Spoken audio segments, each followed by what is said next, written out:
안녕하세요. 축구의 신 채널입니다.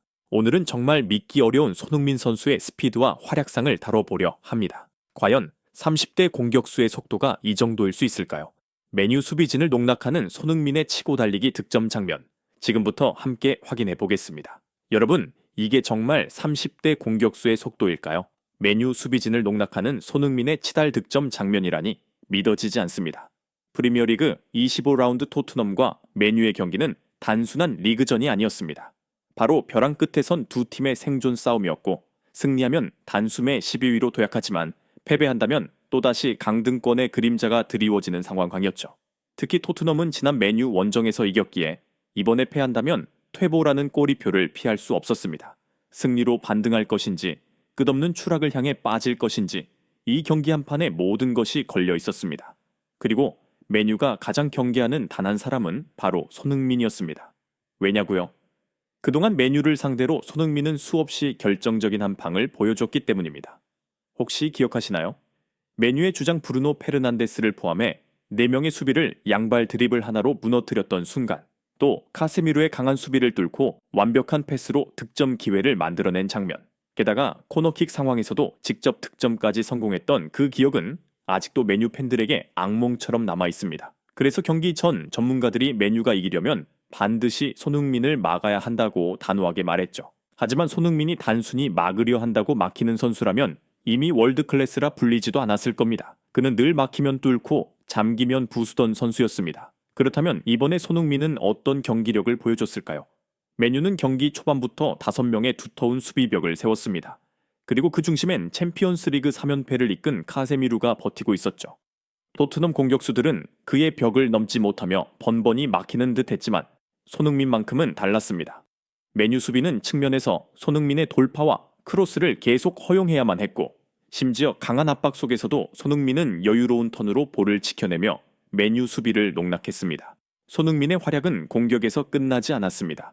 메뉴의 숨통까지 조인 그의 전방 압박은 엄청난 위력을 발휘했는데요. 쉬지 않고 뛰어다니며 오나나 골키퍼를 포함한 메뉴의 빌드위협을 흔들었고, 결국 그의 압박에 당황한 오나나가 롱패스를 실수하면서 토트넘이 중원에서 공을 얻어내는 장면이 나왔습니다. 이 기점을 통해 토트넘은 절호의 기회를 맞이했죠.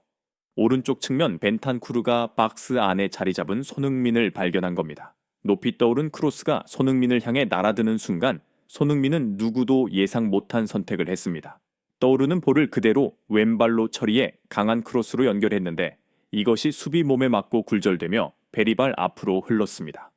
베리발의 슈팅은 막혔지만 흘러나온 세컨볼을 메디슨이 놓치지 않고 마무리하며 토트넘은 전반 12분 만에 선제골을 뽑아냈습니다. 중계진들은 이 모든 시발점은 손흥민의 전방 압박이었다고 강조했죠. 오난에게서 실수를 유도하고 직접 공격의 연결고리를 만든 사람도 손흥민이었습니다. 앞에서도 지체 없이 왼발 크로스를 시도한 과감함이야말로 득점의 핵심 포인트였다는 평가입니다. 이 장면 이후 모두가 토트넘의 추가 득점을 예감했습니다. 왜냐하면 손흥민이 만들어내는 기회는 언제나 완벽하기 때문이죠. 직전 상황을 다시 보면 중원에서 메디슨의 패스가 뒷공간으로 예리하게 꽂혔고 이걸 가장 빨리 인지한 건 손흥민이었습니다. 순식간에 오프사이드 라인을 파고든 손흥민에게 메뉴 수비진은 시선을 온통 빼앗겼는데 그 순간 그는 슈팅 대신 마티스에게 컷백을 내주어 누구도 예측 못한 길을 찾았습니다. 하지만 마티스의 슈팅이 골키퍼 정면으로 향하며 아쉽게 마무리되지 않았습니다. 그러나 이 장면의 핵심은 골이 아니라 손흥민이 보여준 시야, 움직임, 판단력, 메뉴 수비의 허점을 순간적으로 꿰뚫은 손흥민의 센스가 돋보였죠. 손흥민은 수비 상황에서도 팀에 엄청난 기여를 했습니다. 단순히 내려와 공간을 메우는 것이 아니라 볼 소유권을 빼앗아 역습의 시발점이 되기도 했죠. 그리고 이 과정에서 메뉴의 카세미루가 손흥민을 막으려 했지만 역부족이었습니다. 이미 스피드를 높인 손흥민을 따라잡긴 늦었고 결론적으로 카세미루는 무리한 백태클로 경고를 받았습니다. 이는 메뉴 입장에선 뼈아픈 순간이었습니다. 수비의 중심인 카세미루가 언제든 퇴장을 걱정해야 하는 입장이 되었으니까요.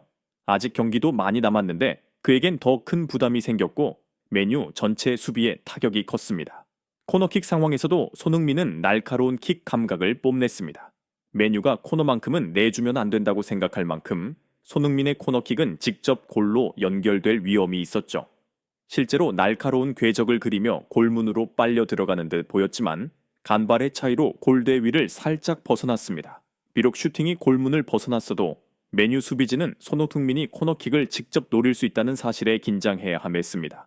그리고 경기가 막바지로 치닫는 동안 손흥민이 보여준 스피드는 여전히 강력했습니다.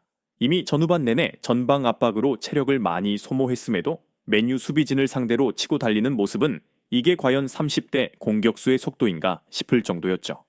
뒤에서 날아든 거친 태클을 피하며 손흥민은 곧바로 질주를 이어갔는데 맨유 수비들이 열심히 쫓아가도 거리가 줄지 않았습니다. 이쯤 되면 맨유 쪽도 손흥민의 체력이 언제 떨어지는 걸까 의문을 품었겠지만 마지막 순간까지 그 의문을 해소하지 못했죠. 결국 토트넘은 1대0 승리를 거뒀습니다. 경기 종료 후 손흥민은 공격 포인트 없이도 평점 7.8이라는 높은 점수를 받았습니다. 드리블 성공률과 경합 성공률이 높았고 무려 4차례나 기회를 만들어준 덕분이죠.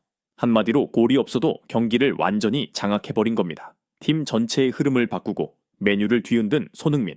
이 경기를 통해 그는 또 한 번 월드클래스라는 이름값을 증명해냈습니다. 오늘 이야기는 여기까지입니다. 손흥민 선수의 숨가쁜 전 후반 활약이 얼마나 대단해졌는지 다시 한번 느끼게 되네요. 다음에도 더 알찬 축구 이야기로 돌아오겠습니다. 재밌게 보셨다면 구독과 좋아요 꼭 부탁드립니다. 감사합니다.